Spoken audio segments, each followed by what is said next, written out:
Well, good morning, everyone. It's time for a fuel mileage update on the F350. Hello, and welcome to our channel.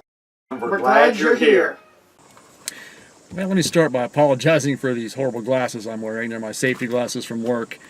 My good glasses are at the bottom of Atwood Lake, so until I get a new pair, I'm stuck wearing these things. We're a few tanks of fuel in. Looking back, I should have done several tanks for my baseline rather than just one tank, but since we just bought the truck, I was wanting to get the oil changed as soon as possible, so I just went ahead and did one tank.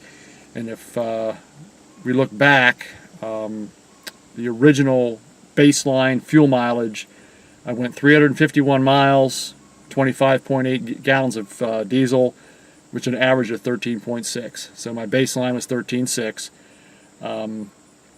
At that point, we did a oil change, and I added the Arch Oil products. I'll link the video for that up here in the corner. With the Arch Oil, I really didn't see an improvement like I was supposed to, but I think part of the problem is my right foot. The first tank of fuel I had on the truck, it's a new vehicle. I wasn't sure how it handled, how it drove, how the brakes worked, so on and so forth. So I drove it a lot more conservatively than I normally drive. The second tank of fuel after the oil change, I was more comfortable with the vehicle and I drove it a little more normal, a little harder acceleration. Another difference was the first tank of fuel, we went to the lake twice, which is all pretty much 55 miles an hour. When I go to work, I'm hitting the freeway where I'm going 70 to 75. I think that freeway portion is using quite a bit of fuel. The second tank, I went 378 miles, 30.3 gallons of diesel, and an average of 12.4. So I actually dropped a little over a mile per gallon. I've done 4 tanks since then. At the oil change, we added the Arch Oil to the engine, and at every fill up, I add Arch Oil to the fuel. The way I've been fueling it, just to try and stay consistent, I'll put the nozzle in, turn it on, let it run until it kicks off. I'll add appropriate amount of Arch Oil for the gallons I've put in.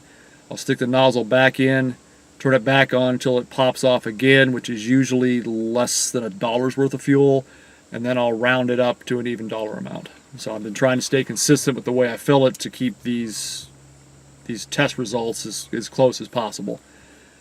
The next tank I got 13.4, and the next tank I got 13.3. The tank after that, I changed the air intake, which I'll show you at the end of this video, and it brought me to 13.6. And then the last tank, which I filled last night, I went 468 miles, 33.7 gallons, and I got almost 9, like 13.89. I think, once again, that increase was the drive down to the lake.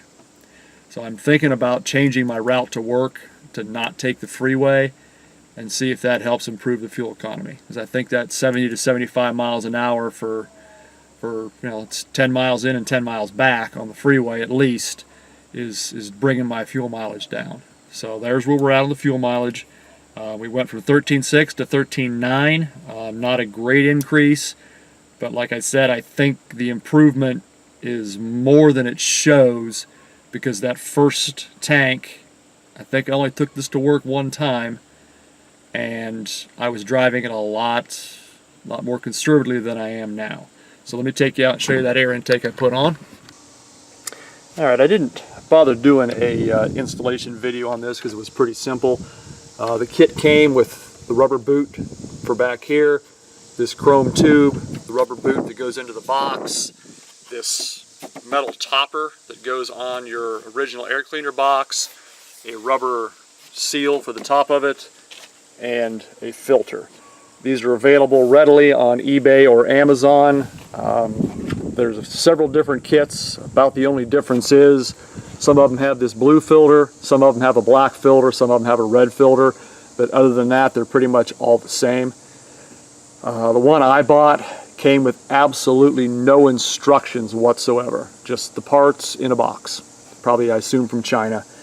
The confusing part for me was in this chrome piece, there's a 1/2 inch hole, and it doesn't tell you what goes in the 1/2 inch hole. So at first I had it plugged off, and then I realized that your indicator more than likely is what goes in that hole.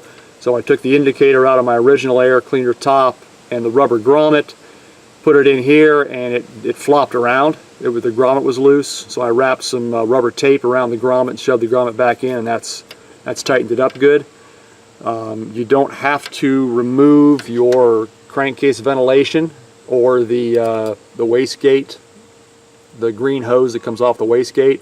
That section of original hose remains, and the bracket that holds it remains. So all you change is from the ventilation bracket back. Now, I was kind of surprised that this box topper is metal. I assumed it was just plastic, but it just drops down in there. On this end there's like a tab that hangs down with a hook on it, and that snaps down inside your original box. If this has increased my economy, it's hard to tell. It has gone up a little bit since I put this on. Like I mentioned in the last video, I do have exhaust to put on this, but I'm waiting until I have like 2 days off in case it gives me some problems. But there's the latest change, was this air cleaner, and a slight improvement on fuel economy. And once again, I think there is my loss of fuel economy. It doesn't look heavier than a regular foot, but I think it must be.